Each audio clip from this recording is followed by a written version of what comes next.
calling all pundits and mavens. Put down that remote because the Mike Pence Show is on the air. Indy TV presents 30 minutes of programming cram-packed with interesting guests, cool topics, and a host whose wife picks out his tie for every show. Now, here he is, Mike Pence.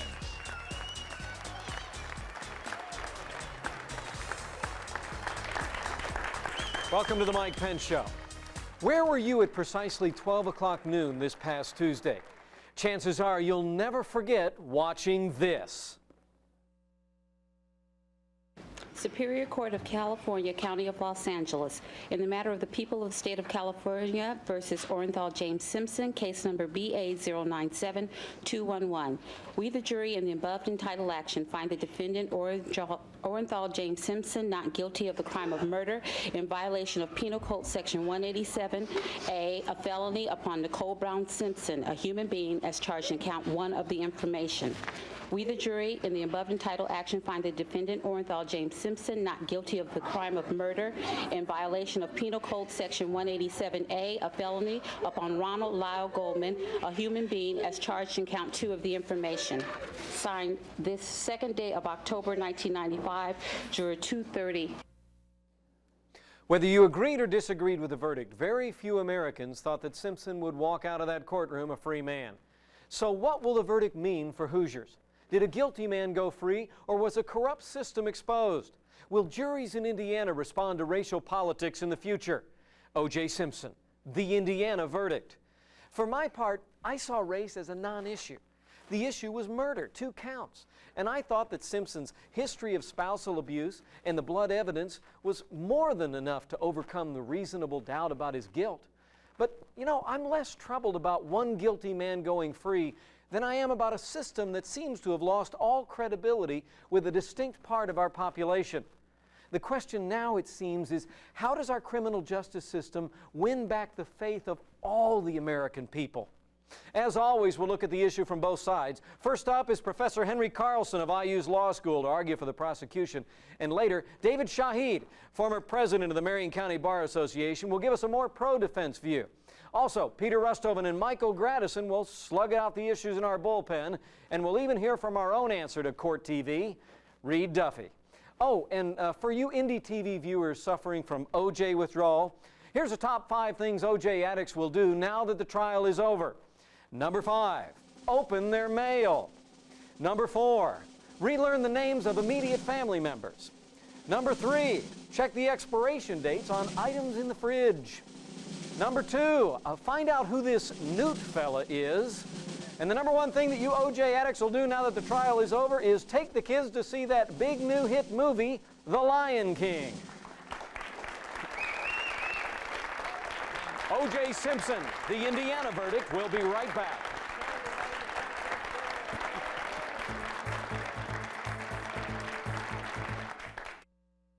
This is perhaps the biggest thing that's happened in any case in this country in this decade. Did you plant or manufacture any evidence in this case? I assert my Fifth Amendment privilege. This is not now the Furman trial. This is a trial about the man that murdered my son. Welcome back to the Mike Pence Show. Welcome back to the Mike Pence Show. We're fortunate to be joined as we begin this discussion, O.J. Simpson, the Indiana verdict, by one of the leading authorities on criminal law in the state of Indiana. Henry Karlson is a professor with Indiana University School of Law. And Dr. Karlson, welcome to the broadcast. Glad to be here today. Good to have you here. Now, we see that dramatic testimony. We've been watching all of this on television. Let me ask you on the front end here. Was this case really a close call? Or, in your opinion, did the prosecution get us past reasonable doubt? The prosecution presented more than sufficient evidence to sustain a jury verdict. And I would say that the majority of people in prison today in the United States were convicted on less evidence than the prosecution presented in the O.J. Simpson trial. Precisely so. Well, let's get then to it. Did the prosecution blow this case? To some extent they did.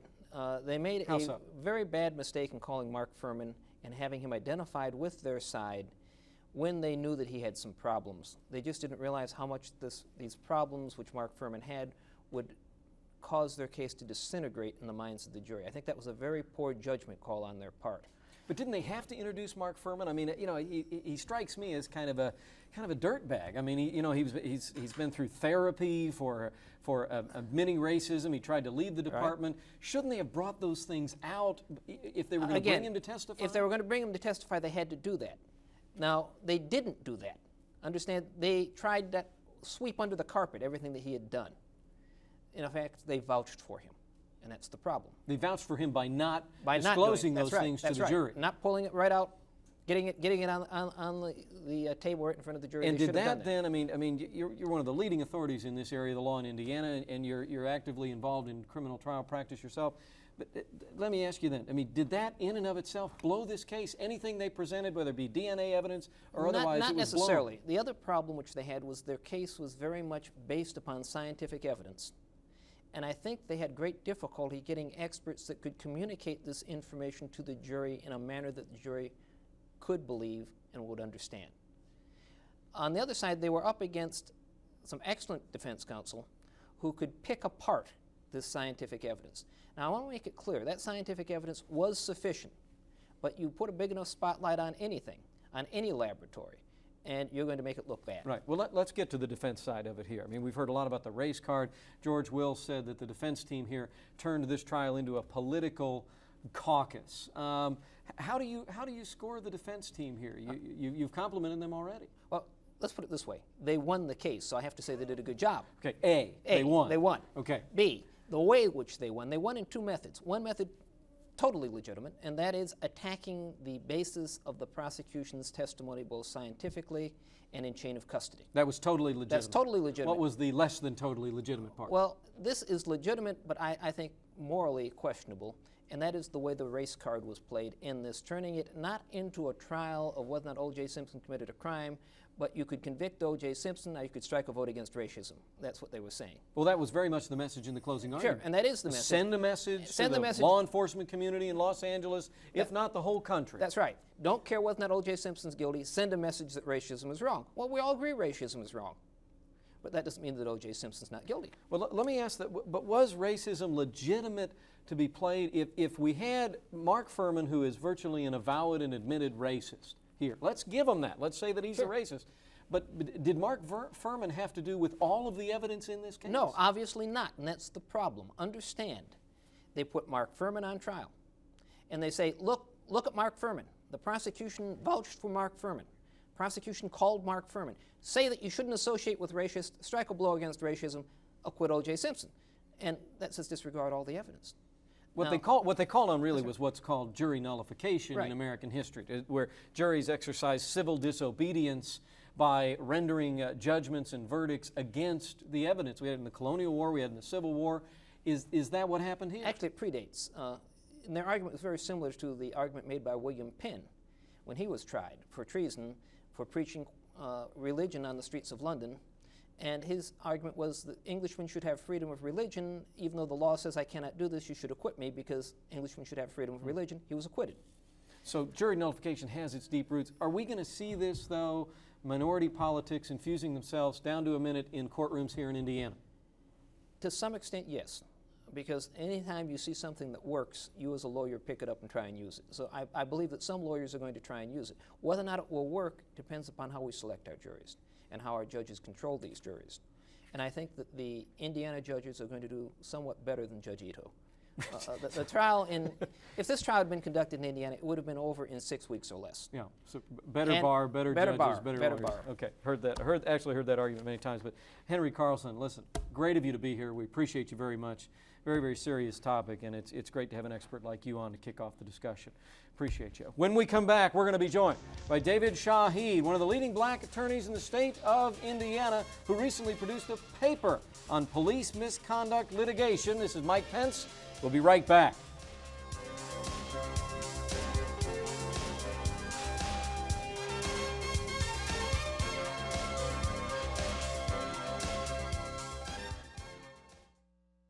If this jury felt the prosecution hadn't proven this case, and when ultimately you talk to them, that's going to be where they came down.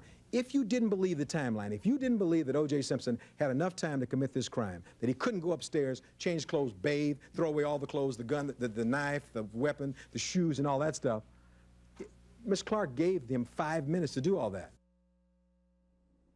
Welcome back to this special edition of the Mike Pence Show. O.J. Simpson, the Indiana verdict. Well, we heard from the criminal law authority leaning on the side of the prosecution. Now we'll hear a bit more in favor of the defense.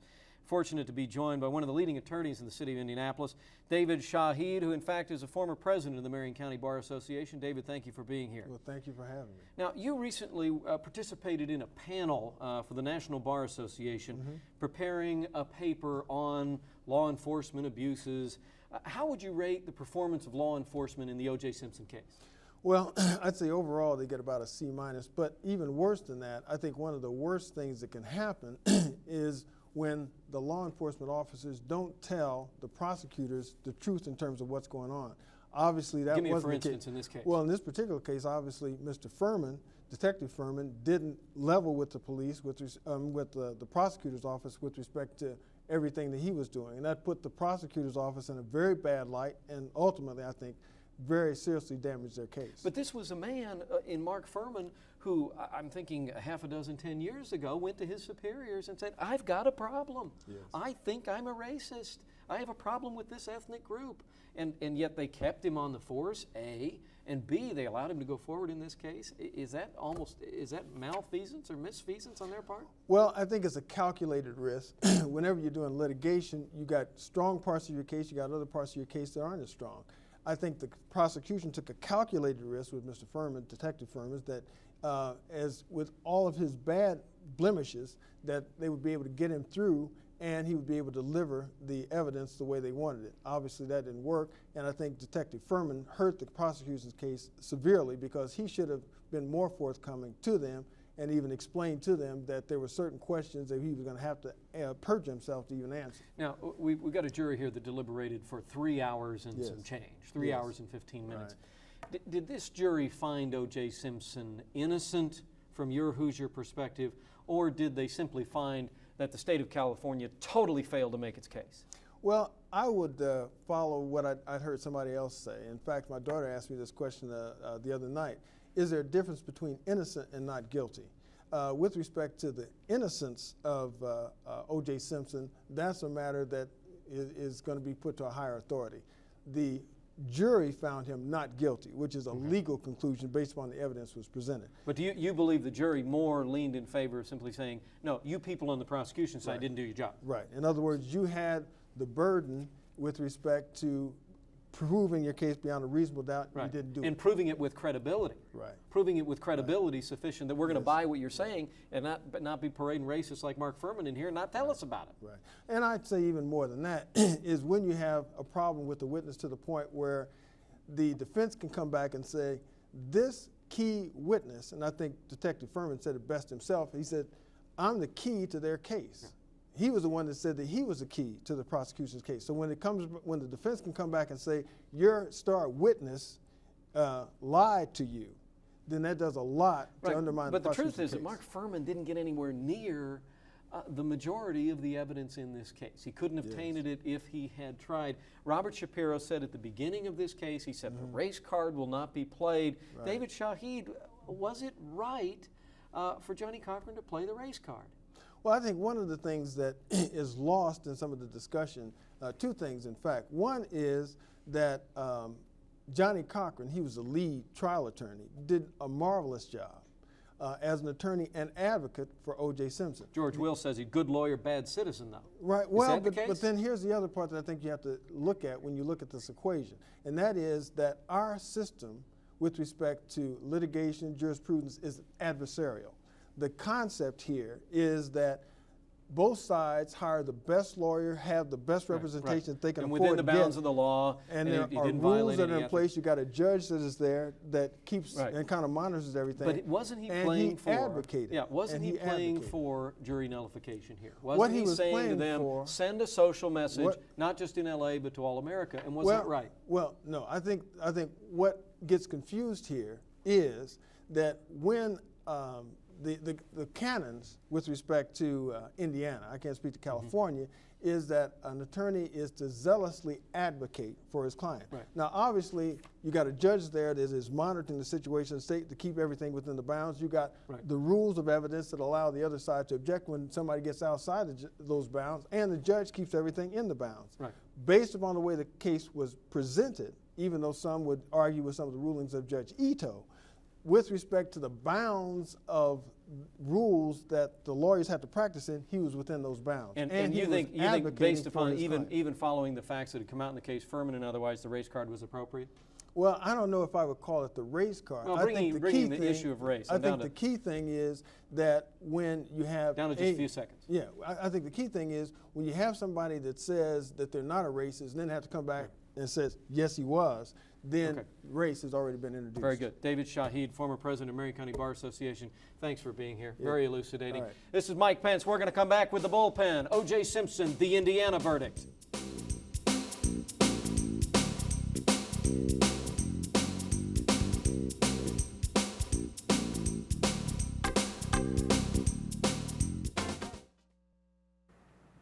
Apparently, their decision was based on emotion.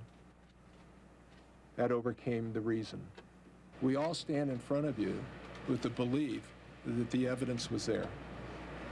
This was not, in our opinion, a close case. Time for the American people to reflect upon our system of justice, to show that the presumption of innocence works. Welcome back to this special edition of the Mike Pence Show. O.J. Simpson, the Indiana verdict. This is the part of the show we call the bullpen. And on my left, Michael Gradison, welcome to the program. And on my right, Peter Rusthoven. Peter, let's start with you on this question. What do we got here? Did a guilty man go free, or was a corrupt system exposed? Both. Absolutely both. I don't think that there's much doubt in the minds of most people that there was overwhelming evidence on which O.J. could have been, and I believe should have been, convicted. But this trial is disturbing at any number of levels. It includes the racism of one of the principal prosecution witnesses. It includes the whole question of what kind of defense money can buy. It includes the whole question of what California justice is. And this trial, absolutely out of control, absolute media circus. People who would watch this trial to learn about criminal justice would watch I Love Lucy to learn about marriage. Okay, let's go to Michael Gradison. How about it? Was it a guilty man going free or a corrupt system exposed in this case? I don't think it necessarily is the case at all. I agree with a lot of what Peter has said about the corruption of the system and the Hollywood. Maybe this only happens in L.A. County. A trial like this could take place. God knows others have taken place out there that have been almost as outrageous as the Simpson trial. Oh, the Menendez brothers. Exactly. I mean, there are others that this is, I think, a pandemic or something out there in the L.A. County area, and it's Hollywood. It's showbiz, and I think they all played showbiz. But to say, I think that the race card being played, I think when you listen to the jurors who've spoken so far in the last couple of days, they said, we've got real reasons to doubt. We had a reasonable doubt raised, and they've given pieces of evidence. Was it reasonable, though? If Mark Furman, let's give him Furman and say he probably was a racist. I mean, the guy tried to get therapy, he tried to get out of the department. They left him in. He's a jerk. But Mark Furman only touched a small amount of his evidence. You don't think it's fair for that one juror who said that two of them said that there was that glove back in the yard behind O.J.'s house. There was no blood there. The glove was full of blood, but there was no blood on the ground out there. They say there are indeed some things wrong in this chain of evidence they think was interrupted, Michael, badly handled, corrupted. We can spend a lot of time talking about specific items of evidence in this case, but the large picture here, starting with the flight in the Bronco a year and a half ago, there's been no conduct consistent with innocence, and there has been enormous evidence. But that is not the most disturbing thing. Isn't it true, though, that by introducing Furman, they totally destroyed their credibility with this jury, and the guilt or innocence of the defendant in this case became a sidebar? I think that's true, but I don't really care as much as maybe some lawyers do, or maybe lawyers should, about nitpicking, second-guessing who did what in terms of a defense lawyer or a prosecution lawyer. Let's look at the real issue here. Yes, the race card was played. Right. Jury nullification, which is a term that means juries do their own thing as a matter of civic disobedience, civil disobedience, because they refuse to go along with a particular program. The disturbing thing is why was that appealing here. Right. We have... Well, let me get to that, though. I want to make sure I understand Michael Gradison's position. I'm not sure that necessarily happened. I want to get to nullification in a second, but I just want to make sure. You think this was a close call? You think there was a lot of disputed evidence here? I think there undoubtedly was. There's a possibility O.J. Simpson was One innocent. thing we decided was how much that jury heard. A lot of the games, the fun and games went on in the Simpson trial, the jury was out of the room.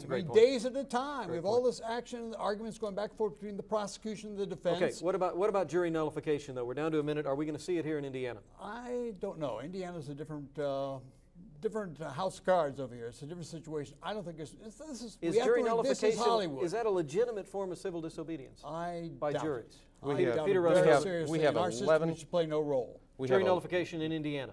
You're going to see it everywhere. You're seeing it already in large cities. We have 11% or more of the population of this country that is so resentful and so distrustful of the criminal justice system that they're doing this, and that is something we should all be concerned. I'm not talking blame. That's something we should all be concerned about. But they have reason to be too. That's exactly why we should be concerned. Gentlemen, we got to put a bookmarker in it there because it's time for Duffy's Digest with our own Reid Duffy. I don't know about you, but I find it ironic how many of us were stunned how quickly the Simpson jury reached its verdict when last week we were pontificating how ridiculous it was it took 9 months to complete this trial. But I guess when this trial has literally been your life for 9 months, cooped up in a Los Angeles hotel room, cut off from civilization, with a sheriff's deputy prepared to sit on your lap to monitor your phone calls home, and confronted with eons of downtime while attorneys mud wrestle over legal points, well, by the time you head into the deliberation room, I got to think you've formed some very strong opinions on what constitutes reasonable doubt. The question now is, now what? For many television stations, including this one, the question is, what are they going to show now that the O.J. trial has completed its run as their spring, summer, and fall daytime programming? Well, I have every reason to believe that the 8 hours of programming the trial provided each day will be replaced with the finest in television entertainment, with program directors, as we speak, reviewing syndicated reruns of Ozzie and Harriet and negotiating for the most compelling and magical moments of the Dukes of Hazzard. And of course, entire new wings of libraries will have to be built to house all the books that will be written by virtually everyone who appeared or was mentioned in this latest trial of the century. I suspect all 12 jurors, the 2 surviving alternates, and the roughly 75 jurors who were dismissed during the trial will have a book out in time for Christmas, competing with the F. Lee Bailey cookbook and the 5-volume autobiography of Cato Kalin. I don't know if Mark Furman is going to write a book, but he could sure use a good public relations firm. After going from obscure police detective to most vilified human being of the decade, mentioned in the same breath as Adolf Hitler, and held personally responsible for ransacking the prosecution's case, as a career of apparent cynical bigotry finally caught up with him big time. As for O.J. Simpson, I suppose he has the wherewithal to continue his life, if not his entertainment career, in a comfortable manner. I hope he's completely at peace with his verdict, for this is the time, more than ever, that I and many others want and need to believe him. Thanks, Reid. O.J. Simpson, the Indiana verdict. We hope we've shed some light on it tonight.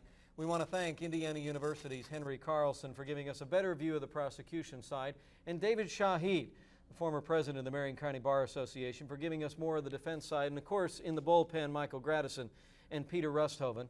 And my sense is that the Indiana verdict is still in deliberations. Questions of jury nullification, the question of whether or not racism is going to continue to divide our criminal justice system, or whether we here in Indiana and across America are going to move to those things that unite us and put the blinders back on Lady Justice, is still very much the jury being out. O.J. Simpson, the Indiana verdict, will continue to follow it. This is Mike Pence.